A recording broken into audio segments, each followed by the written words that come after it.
So welcome everyone to this webinar, Nudging Climate Action, a conversation with Cass Sunstein.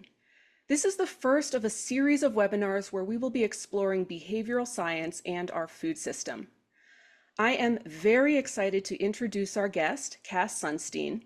Mr. Sunstein is currently the Robert Walmsley University Professor at Harvard.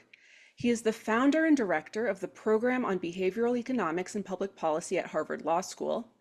In 2018, he received the Holberg Prize from the government of Norway, sometimes described as the equivalent of the Nobel Prize for Law and the Humanities. In 2020, the World Health Organization appointed him as chair of its Technical Advisory Group on Behavioral Insights and Sciences for Health. He's been the administrator of the White House Office of Information and Regulatory Affairs, and he served on the President's Review Board on Intelligence and Communications Technology and on the Pentagon's Defense Innovation Board. He served as senior counselor to the Secretary of Homeland Security during the Biden administration, and he was awarded the Distinguished Public Service Medal, the department's highest civilian honor, in 2024. Mr. Sunstein is the author of hundreds of articles and dozens of books, including Nudge, Improving Decisions About Health, Wealth, and Happiness with Richard Thaler, and recently Climate Justice, What Rich Nations Owe the World and the Future. Cass Sunstein's work has deeply influenced the strategy of my organization, the Better Food Foundation. The behavioral science described in Nudge and Nudge the Final Edition underpins our work to use plant-based defaults and other nudges to help institutions like universities, hospitals, restaurants, coffee shops, and events dramatically reduce the amount of animal products they serve. In the pilot studies that we've been a part of, just by flipping the default, we've been able to get between 51% and 82% of people to choose plant-based meals with very little friction. We're also very proud to share that Mr. Sunstein is joining our board of advisors to continue to expand this work across our food system. The challenge to reduce animal product consumption globally is a serious one, for many reasons, but climate change looms large. Recently, the Eat Lancet Commission published a report in which they state, without substantial changes to the food system, the worst effects of climate change will be unavoidable, even if humans successfully switch to cleaner energy. In their report, they recommend that, quote, culturally adaptable plant-rich diets can help us achieve a healthy, sustainable, and just food system. The Better Food Foundation trains students, NGO staff, climate and food systems advocates, and others to effectively use solutions like the ones Mr. Sunstein writes about in their daily work. Our programs include the Default Veg Student Internship Program, our Nudge Train the Trainers program, our Plant-Based Defaults NGO network, and our work to shift food narratives. We'll share more information about these programs at the end of the webinar. But now let's meet our guest, Mr. Cass Sunstein. You've written hundreds of articles and many books on behavioral science and other subjects, and you co-authored the influential book series Nudge. Can you tell us a bit about that journey? Happy to. So thanks to you. Thanks and applause to the Better Food Foundation for incredible work. Thanks to everyone on this call. I'm just inspired to read about you and see your names and your work. So once upon a time, this is a true story, there was a young law professor, that would be me, with a very full head of hair, and he taught at the University of Chicago. And every morning we would say a little prayer, which was, human beings are rational, they respond to incentives, amen. That was our prayer. Wasn't especially theological, but it had celestial music. And we would say that because we were surrounded by giants, that is extremely tall and strong people who won Nobel Prizes and had booming voices and insisted on rationality. Of course, they weren't necessarily big, but to me, they seemed 10 feet tall. I was a literature major, and I thought that the notion that people were rational was inconsistent with what was observable, and that people were sometimes focused on the short term, that sometimes people made choices that weren't consistent with their moral commitments, that sometimes people were too optimistic, that sometimes people would not seek information because it would upset them.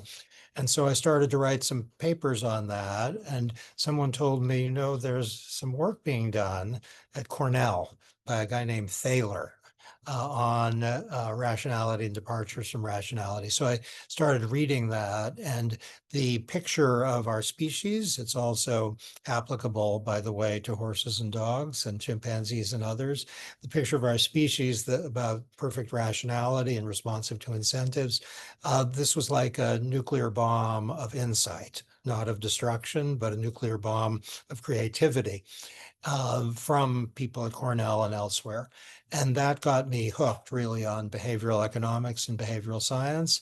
I became collaborator with Thaler. We did the book Nudge together. Daniel Kahneman, who was also an originator of the underlying science, and he was like a font of insights and moral commitments too, incidentally. He became a collaborator. And so once I started working on that, I don't know what you think, but people on the call think, sometimes if you get into something, there's really no turning back. It's a little like falling in love or hearing Taylor Swift. You're not going to turn back from that. So once I got into the behavioral stuff, that was what I was keen on. And then it would attach itself both to policy goals, including environmental and climate goals, and goals involving animal welfare, goals involving smoking cessation. And that's the extremely fast bullet train that I found myself on for the last couple decades. Thank you so much. Um, in the book Nudge, you and Thaler write that everyone is a choice architect. Right now, a lot of people who work on sustainability, climate change, and food systems are feeling discouraged and even hopeless about our power to achieve change. But I find the phrase everyone is a choice architect to be very empowering in this particular moment. What insights might offer hope to people working in sustainability and food systems in today's political climate? Tell two stories, and thank you for that great question. Here's a very, very recent story that is, I was with my son, who's 16 years old, in Ireland, and we passed a group of cows that were just in a place. They were having a good time, it looked like. And we stopped and engaged the cows a little bit. And he looked at me and he said, "I'm not going to eat beef anymore." Said my 16-year-old son. And it was with feeling and commitment. And he was being a choice architect for himself. He is also now just one person, but he's a choice architect for people he encounters. And that's going to save some animals and do a little bit for the environment. That's one person, just one moment. When I worked in the White House for President Obama, his advisors, including yours truly, were sometimes daunted by the magnitude of the problem and the inability to solve it, and think climate is one, or another might be clean air. You take your pick. And sometimes President Obama would say, looking at us and our feeling a little ashamed that we had partial solutions, he'd look at us and he'd say three words: better is good. So saying, you can't solve climate, but or at least it'd be very hard, but maybe you can reduce greenhouse gas emissions. That does something. Maybe you can reduce them that much. That does something.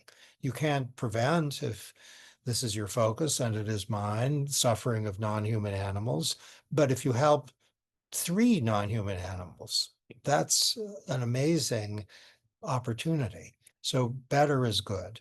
With choice architects, I'm seeing that people on this call, that a lot of you are doing it formally. That's kind of your job. And it may be that one is an intern, or one gets for a period, or one gets to work with a group, or one is just a member of a community. And in your statements of what you're committed to, in your actions, you are promoting a social norm. And norms are basically everything. If we look at why so much meat is eaten, we have a norm of meat eating that's ingrained in many places. And it could be otherwise. There are places where it's emphatically otherwise. If people learn that there's an emerging norm, let's say, in favor of plant-based by default, or an emerging norm in favor of plant-based consumption, the data shows that can fuel, it can energize the growth of a bigger norm to that effect. So the idea that everyone of us is a choice architect, that's literally true. We are participants in the creation of a norm. It can be just with a group of four, and there are ripple effects. And little ripples can have, they can get really, really big. Think of, take your pick. It might be Make America Great Again. You might not like it, you might like it, but it rippled. Or you can think of hashtag Me Too, which rippled. And what Better Food Foundation is doing and others, the ripples are everywhere. And those who create the ripples may never see them. Yeah, that is really encouraging, and it certainly makes it easier to get up each day and continue doing this kind of work. You have another book called Sludge, What Stops Us from Getting Things Done and What to Do About It, that was published in 2021. What made you want to write about sludge, and what advice do you have for everyone on how to deal with sludge, especially in our food system work?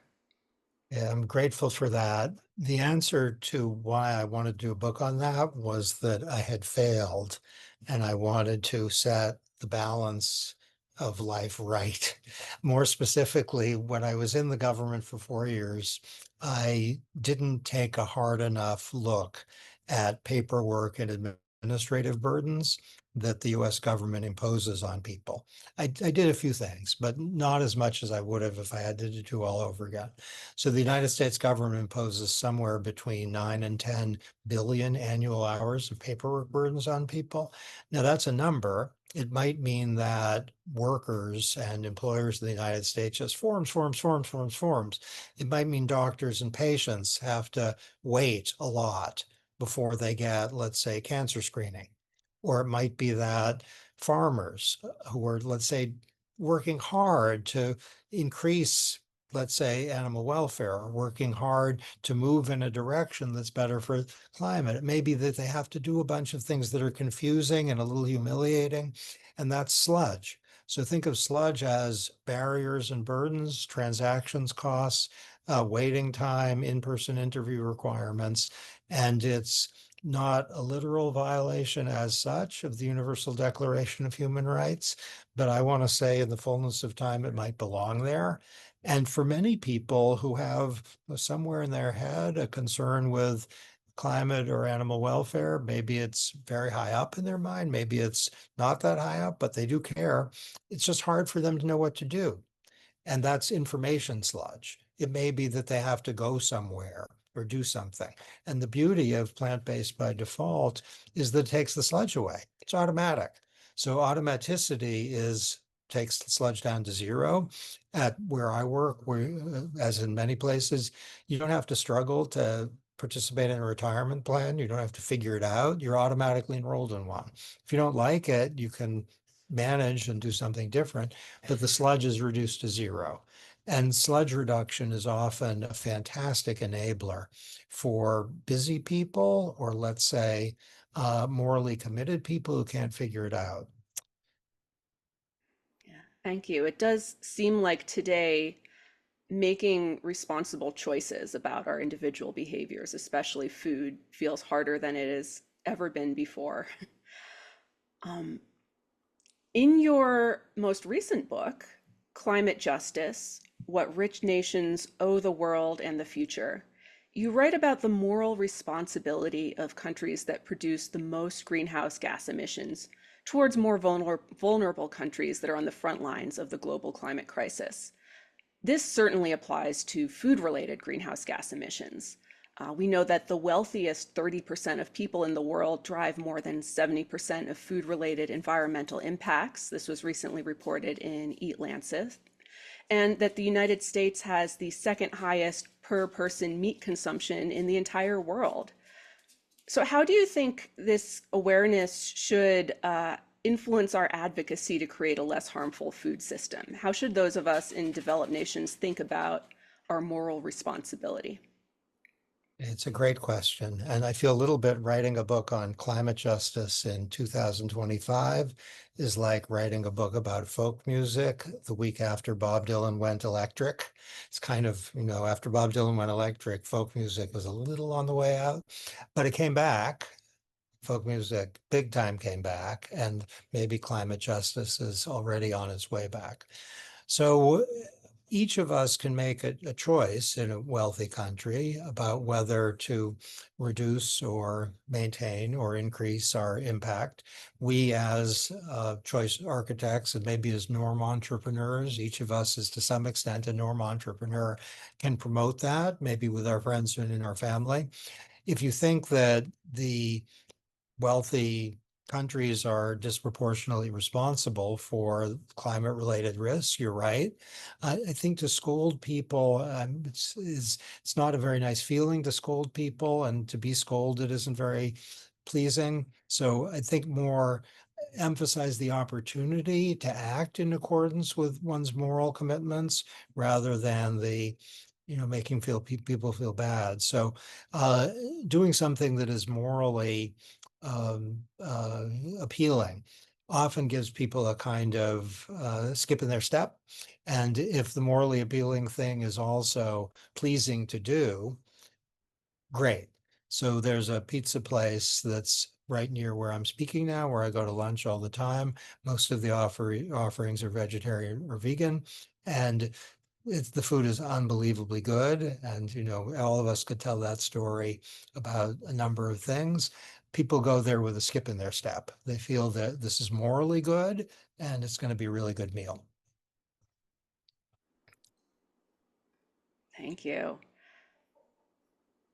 So, since 2018, the Better Food Foundation and many other organizations have been successful in implementing plant based defaults and nudges in order to dramatically reduce animal product consumption and greenhouse gas emissions in a variety of different institutional settings. The most prominent examples include New York City's 11 public hospitals, which, beginning with a pilot of plant based defaults in 2022, has since permanently made plant based meals their default for patients in their lunch and dinner menus. This has resulted in more than 50% of patients choosing plant based meals, even though fewer than 1% of them self report as vegetarian or vegan. The hospitals reported over 90% patient satisfaction with these meals. And remember, this is hospital food. And they even saved about $500,000 per year in reduced food costs. Because of this success, the hospital initiative is expanding to hundreds more Sodexo-run hospitals. Likewise, a pilot of plant-based defaults in Sodexo-run university dining halls that took place the same year found that when implemented correctly, uh, making plant-based meals the default led to a percentage of students who choose plant-based meals increasing from 32% to 82%. And because of the success of that pilot, this initiative is also expanding to about 400 universities. So while by and large we have achieved more progress on plant-based diet change by using nudges than any other diet change strategy that I've participated in, we do encounter some challenges and pushback, albeit less than with many other strategies. What types of challenges have you encountered or heard of people encountering using nudges, especially in food systems change? And how do you recommend that we navigate these challenges when they come up? Let's go at it kind of from the side and ask when nudges fail. So if you automatically enroll people in a savings program by which 40% of their take-home pay goes to savings, they're going to opt out. If you automatically enroll people in a program by which, let's say, 5% of their take-home pay goes to salary, chances are most people will stay.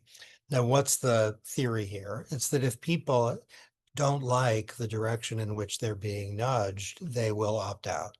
So if there's, let's say, an educative nudge that tells people that they shouldn't eat fish because of one or another reason, if they really love fish, that's not going to have an impact. So if you try to introduce a nudge that, let's say, the relevant population, either leadership or consumers, think is leading them in a direction that they dislike or despise, they're not going to want to do it. And it's not going to work if they do it. In the Netherlands, there was a nudge that people anticipated would work, where healthy bread was placed in a convenient place in the stores, and less healthy, higher calorie bread was placed in a less convenient place. It just didn't work. People went to the less convenient place and got the bread they liked. So what we need to know is, are people kind of fine with or enthusiastic about the direction or not? There are places, I've worked on this a little bit in the US government. We talked about things like this. And what we were nervous about with Green by Default initiative, some people were nervous about, is in some places in the country, people would just get really mad. They'd say, I want coal. I don't want to be automatically enrolled in solar and wind. Now, it might be because coal is cheaper, or it might be because they think, our tradition is coal friendly, and solar and wind, that's kind of an elite that's trying to impose that nonsense on us. If people think I really love beef and chicken is great and the plant-based options I don't like very much, then you're going to see resistance. And I've seen that in various things I've had some engagement with. Here's a little idea for you. I find this instructive in thinking about social change for the environment and animal welfare generally. It's about Baptists and bootleggers. So bear with me for a little bit. For Sunday closing laws, back in the day in the United States, the Baptists, literally the Baptists, said we need the closing laws. They're morally justified. People shouldn't be working on Sunday. And then the bootleggers thought, oh, if we close the liquor stores on Sunday, then we're going to make a mint. They said we can have a profit from the use of the moral conviction. The bootleggers were indifferent to the moral conviction, but it was a very nice alliance. If you look at some environmental progress in the world, it's a Baptist bootlegger alliance, where the companies that could gain from, let's say, substitutes for ozone depleting chemicals, DuPont most prominently said, let's go big on phasing out ozone depleting chemicals. And the Baptists, understood as the environmentalists, said, that's exactly right. We need to do that. We need to protect the ozone layer. And so DuPont and the morally motivated environmentalists were marching happily toward the Montreal Protocol. For climate, this has happened. So some of the advances we've seen are like natural gas, which isn't perfect, but which is better than coal, urges things that the environmentalists are also good with. So I'm thinking, if you're following, this is a little abstruse, I know, but that there are companies, Impossible Burger, et cetera, that are promoting more climate friendly and more animal friendly options. They have a moral commitment, but they also have an economic interest. So I see that as a promising path forward, which has the moral commitment and the good old American economic ingenuity together. Yeah, and that makes a lot of sense. And I hear what you're saying is that using nudges doesn't replace the need to have education or marketing that helps people become more positive feeling towards plant-based foods so that when they're nudged towards them, they'll actually follow that nudge. Uh, and we are seeing a lot of progress from the private sector, from businesses jumping onto the plant-based food trend because of its potential profitability. Completely. The biggest barrier that we have to overcome in order to shift to more sustainable plant forward food norms is people's belief that changing people's diets will be impossible. In Nudge, you refer to this as collective conservatism, the tendency of groups to stick to established patterns even as new needs arise, and pluralistic ignorance, where we follow a practice not because we ourselves like it, but because we believe that most other people around us like it. When it comes to diet, the majority of people, especially young people, will report that they actually do want to eat less animal products. However, they may still believe that they are in the minority. So, how do you think these beliefs about diet, such as the belief that most people won't change their diets, hamper the impact of plant-based nudges? And what do you think needs to happen in order to shift these established patterns and false beliefs? Okay, so when I was nominated for my government job under President Obama, I was staggered to see a flood of hostility coming my way because I care about animal welfare. And it was surreal, and it involved national television hosts describing me as the most evil man in America a couple times and the most dangerous man in America numerous times. And that culminated in a credible death threat. I don't want people to feel bad. It was fine. I mean, it was instructive and fine. But after that, I was silent on animals issues for a long time. And the reason was a sense that it's dangerous and, the way to lose popularity contests. Now, what I didn't sufficiently get, because all this was salient to me, is there are people all over every community in America who care about animal welfare. They might care about climate or might be easily um, led through just learning to care about climate, and they often silence themselves. So I silenced myself, and I showed pluralistic ignorance, that is, ignorance of the number of people who are keen on this, and we all do. So, of course, there are a number of people who don't want to think about animal welfare. There are a number of people who are skeptical about the climate problem. There are a number of people who just aren't sure. But there are also a lot of people who do care and are quiet because of existing norms. So that's pluralistic ignorance. Since, and this is with your indulgence, this is personal, but since I've started working on animal issues more in the last 8 months, I've been amazed to see the volume of people who also care about these issues and who don't talk about them because they think it's unpopular. So I think with respect to certain issues, and climate and animal welfare are too, the number of people who care is actually much higher than we think. And people often just shut up or whisper because they don't want to incur social opprobrium. If you say, come out of the closet and say, I care about this. And you might say, care if cows and chicken are given horrific lives, I want to do what I can to make that stop. And there are many ways to phrase it. If you describe vividly what happens to animals raised for food in many places, it's a horror movie and people might not want to keep listening to you. So if you just say it, just use an adjective, it's horrible. And there are alternatives and we can make less horrible.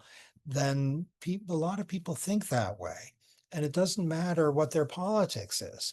So what I've learned is a lot of people who are right of center care at least as much as people who are left of center. So, and it might be that people right of center care more, maybe because of a set of religious commitments. And this is a fantastic opportunity. Yeah. When I started getting into work on food, one of my mentors told me that the issue of animal welfare and diet change is similar to the gay rights movement in an earlier era, where about, between 5 to 10% of people actually deeply care about animals.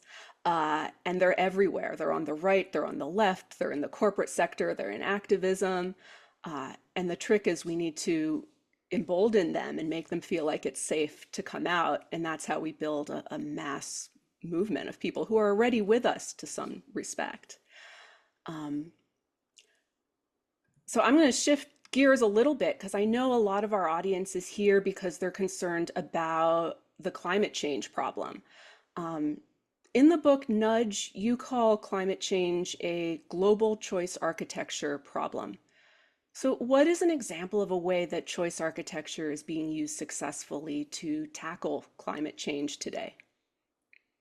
Let's give two examples. So in Germany and Switzerland and in Southern California, we have data on this. Green by Default has taken off.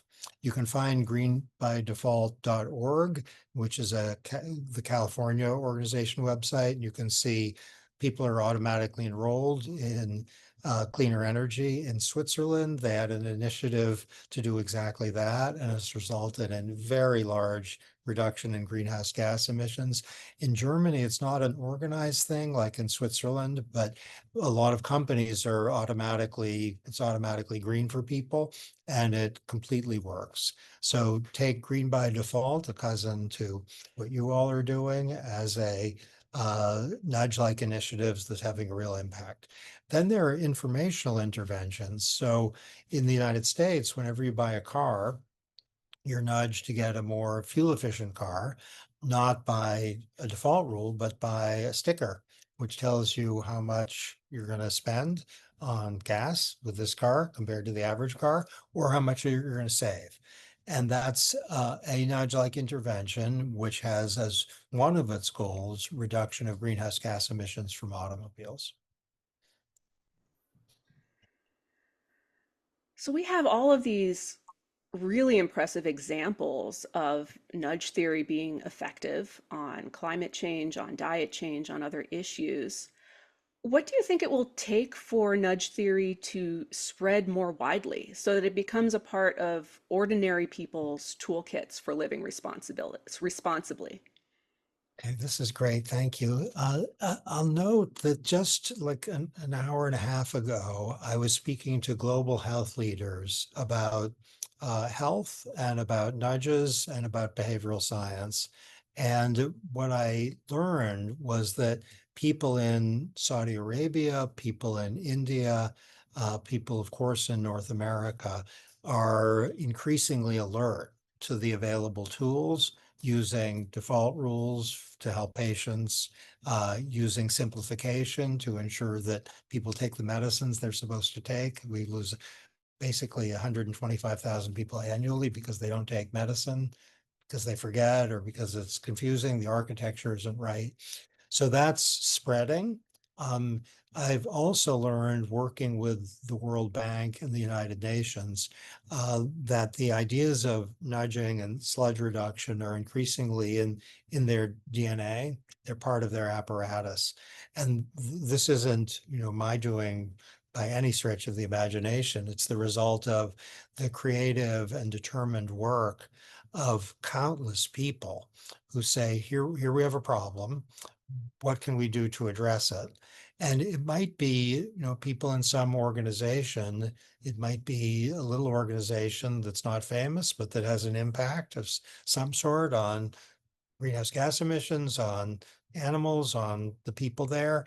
And a nudge might be used. It might be as simple as simplification of access to something. That would be to nudge people to do it. So if each of us has a community where we can do something, then this can spread.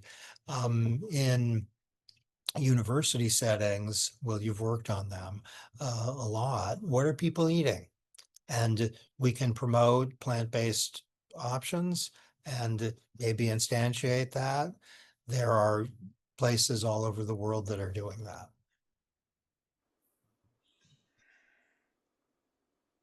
So, I want to give you a chance to talk a bit about your upcoming projects before we go into questions from the audience. Can you give us a sneak peek into what you're working on? I can. I'm delighted to. Um, I have a book called Separation of Powers, which is coming out in February, and the topic is separation of powers. I am about to embark on a UK book tour for a book called Manipulation, which is about, let's say, the bad side of uses of behavioral science. And as you know, anytime one works on something, one gets into it. As into these topics as I am, there's one that looms higher in my kind of project constellation than any other. And it's a book called Animals Matter. And I'm 24/7 on this book, Animals Matter. And the book has a chapter on nudging in which the Better Food Foundation features prominently, and use of defaults for animal welfare is front and center. And that's about nudging animal welfare. The book is kind of punctuated by an effort to outline a Bill of Rights for animals, which has climate implications. And I'm not going to spoil any surprises. I think I'll say that if you are a moderate on animal welfare and all you think is animals matter, you don't think a lot more than that, you're going to think that the Bill of Rights for animals, you can sign on. If you are, let's say, not a moderate, and I'll confess I am not a moderate on animal welfare, I have immoderate views in favor of protection animal. So you can also say that Bill of Rights, that's a place to start. So that's my hope. And we'll probably see the book in 11 or 12 months. I I, am I, super excited about that. ideas are welcome for the cover. Mm. Well, let's move to taking some questions from our audience. And as a reminder, folks can vote on questions to rise them to the top of the list. But I'll start with what's currently our highest voted question. This comes from Julie. And it is, how can we as individuals persuade businesses in the wider world to nudge people to eat more plant-based outside of the captive audiences that we have in universities and hospitals, et cetera? There are two things that appeal to businesses I found. One is money, green, and the other is morality, green. So we want green and green. There's a large company I've worked with that is moving in what is a desirable direction. They think that they will be as profitable or more so if they go in the, let's say, climate and health friendly direction. They also think it's the right thing to do. And it's very good to know one's audience. So if it's a company that is, doesn't care about anything other than money, then to show their economic opportunities here that are great, and that this is the wave of the future. So shareholders and customers are going to like you better. Or there's a dog. Yay. I think I saw a dog. Uh, and also if they think this will make them sleep better at night. So morality and economic opportunity. There are fantastic economic opportunities here. And if that's credible in the context, then great. So I'm thinking my little pizza place nearby, this is a tiny example, of course, they have mostly vegetarian and vegan options, and they are flooded with customers. Thanks. Our next question comes from Nital, and it is, what does the evidence reflect on the long-term impact of nudges? Yeah, that's a fantastic question. We need to distinguish among different kinds of nudges. So if people are automatically enrolled in savings plans, that nudge, then the magnitude of departing from the nudge is very low, that people tend to stick. Default rules typically are very sticky, that unless people really don't like the direction in which they've been defaulted, the default rule will have a long-term impact. Educative nudges may have a shorter term impact, especially if what's required is people respond to the educative intervention, and they might just get tired of it and stop doing it. So I'll give an example, which is if people get a home energy report that tells them you can save some money, here are the things you can do to save money. The first month that has an impact, the second month it has an impact. If it stopped after that, the data suggests that people just revert to what they did before. After a year and a half or two, people develop habits so that they don't need to keep seeing the home energy report, which is a long way of saying if you change the social architecture, chances are it'll have a long-term impact. If you give people information or a notation on social norms, it may or may not. They need to develop a habit. Thank you. So this question comes from Heidi. Taking your example of the Me Too movement, we have ripples and then we also have rebounds. What can we do to prevent the rebounds? Number of years ago, there were light bulb jokes. I don't know if anyone of you remembers them. There was one light bulb joke that was funny. There were about 99 that weren't funny. And here, I think, is the funny one. How many psychiatrists does it take to change a light bulb?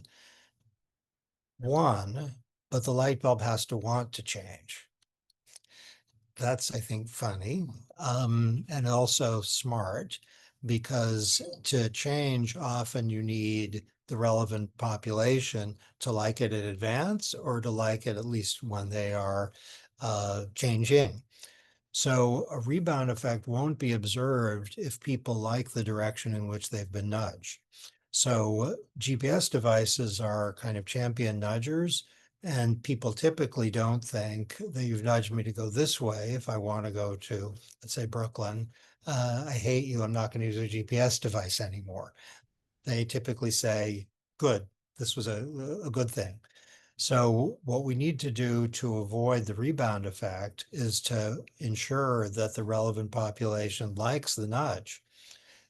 If you are defaulted into, let's say, a plan, a healthcare plan that really works for you, there's not going to be a rebound effect.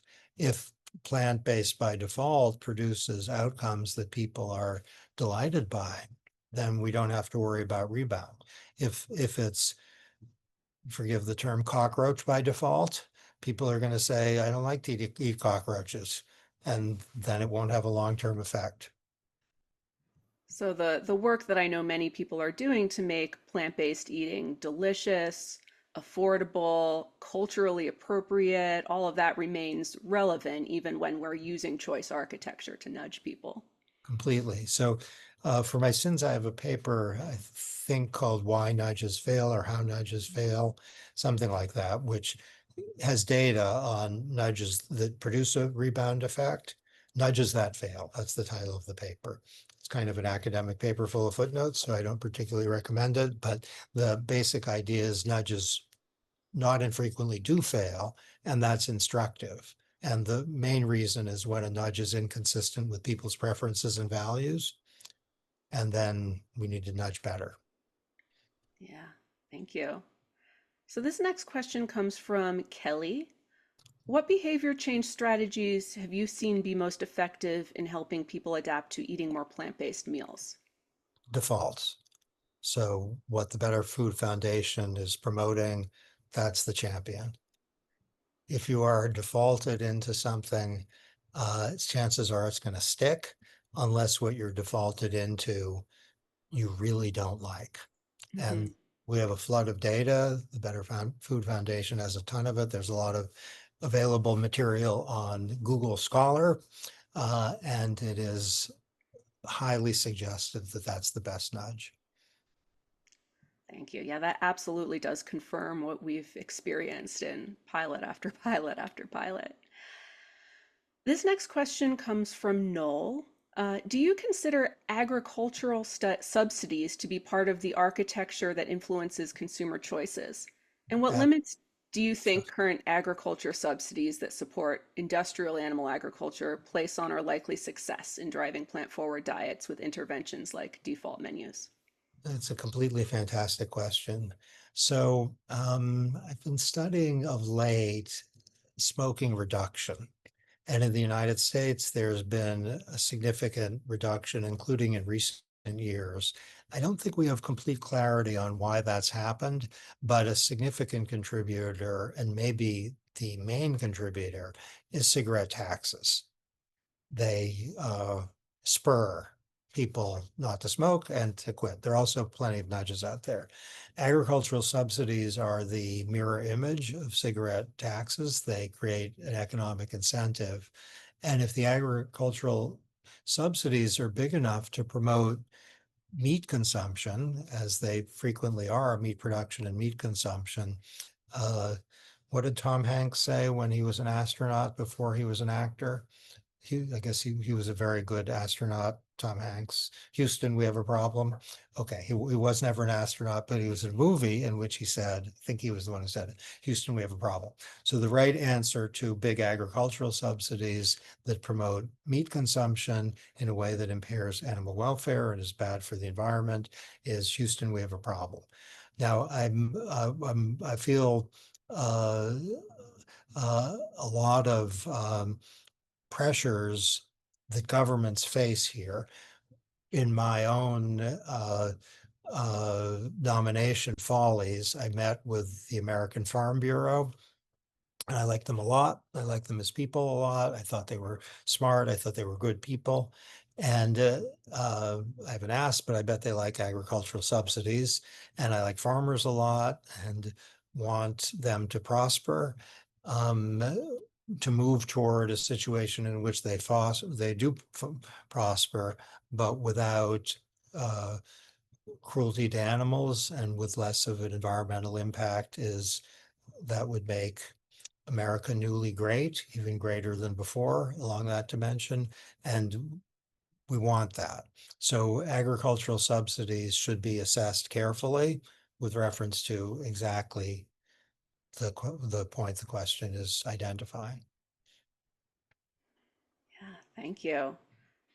This next question comes from Marla, uh, who says, I've been surprised at how slow large environmental orgs have been to talk about food and greenhouse gases. The Harvard Center of the Environment needed a big nudge to even offer a plant-based meal at their events. Do you have thoughts on why environmental orgs seem so disinterested in food? I'm interested by the claims in the question. This isn't consistent with my own experience, but my own experience is very limited. So environmental organizations that I've worked with have been keenly interested in food. To the extent that some haven't been, I have a speculation, which is that if you call for regulation on coal-fired power plants, you'll have a cheering section behind you.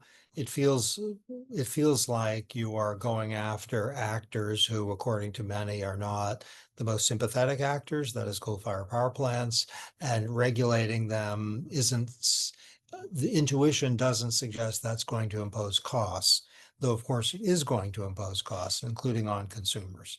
But let's just say to have an environmental group excited about regulating coal-fired power plant, that's not hard. To get regulation of food, it seems like you're getting in consumers' faces a bit and maybe consistent with some of the questions, going to introduce a backlash or produce a feeling of deprivation. And environmental groups, that's not their favorite thing. So the direction that is essential is to think about food as a location for opportunity rather than for scolding and punishment. So I think that the environmental groups are on to something, which is anything that seems like it's reprimanding people or depriving people has kind of a wind in front of it. I think the response to that shouldn't be not to do those things, but think of things that would have wind at your back rather than wind making it impossible to move. Well, we have a question from someone who leads an environmental organization. This comes from Meg, the co-founder of San Diego Climate Week, who writes, thank you so much for bringing this event to Climate Week.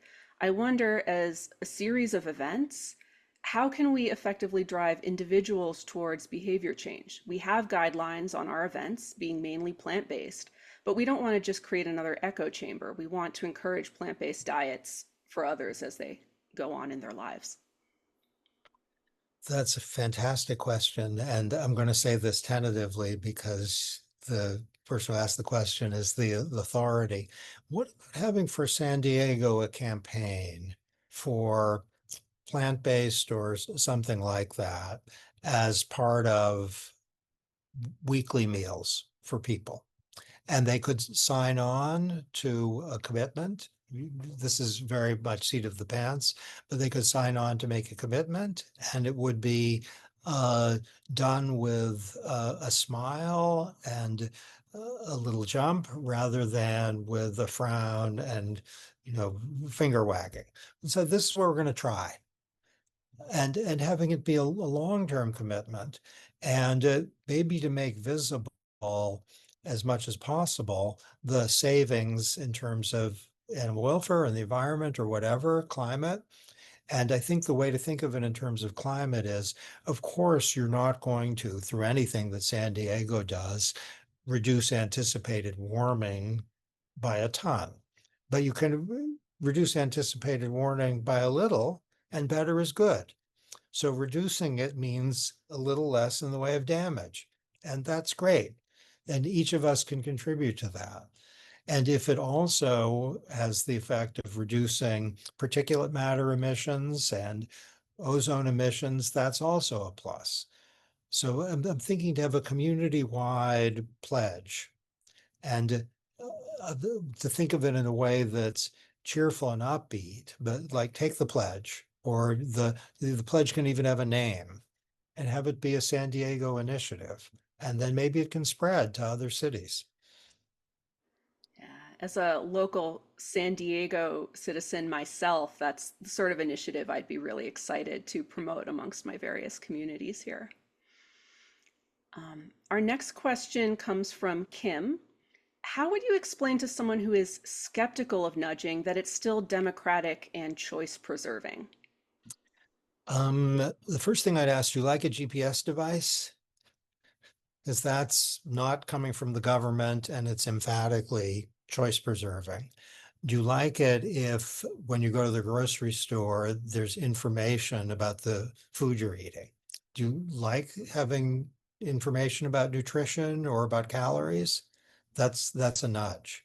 If you go to an airport and it says this way, let's say to the restrooms, this way to the gates, here's TSA pre, here's clear, here's the normal line, here are the security lines. Those are all nudges that are designed to make it easy to navigate, let's say, LAX.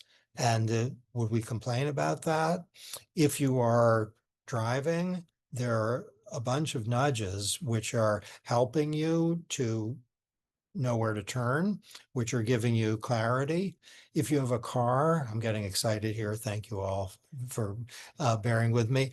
My car, if I start to shift lanes, there'll be a little rumble that nudges me actually to pay attention and to know whether I'm about to do that. I have a camera in the car, as does everyone who bought a car in the last few years, that nudges you not to smash into something or someone in back. That's a nudge. Do we think that one comes from the government, by the way? Do we lament it? Do we wish we didn't have a camera in back? Do we wish we would have to strain our neck and maybe not be able to see and maybe hurt a dog or a child by these are all are nudges. So nudges are everywhere. A world without them would be impossible to navigate. There's some nudges you might not like that are government ones, or you might like them. Do you like it when you buy a car that it'll tell you something about the fuel economy, or do you wish you didn't have that information? I mean, if you want to get a car that's fuel inefficient and that is, pretty terrible in terms of the environment, you can absolutely do that. But because it's going to cost more to operate the car, it's not a terrible thing that you do that eyes open. So nudges completely preserve freedom of choice. Otherwise, they're not nudges. They make life easier to manage, and without them, we might get lost. Thank you so much. I think that's a really good question to end on. We're going to put up a visual that shares some of the upcoming programs that we have on this topic that you can participate in. But I just want to express my deep thanks to you, Cass, both for participating in this webinar. You've been extremely generous with your time. And I just know you to have been extremely generous towards the entire community of people who are working on climate change and sustainability and better food systems and a food system that's better for animals. And so I want to thank you for being part of this journey with us. Thank you. And it's an honor to get to talk to you, Jennifer, and it's an honor to get to talk to everyone online. Thanks, everybody.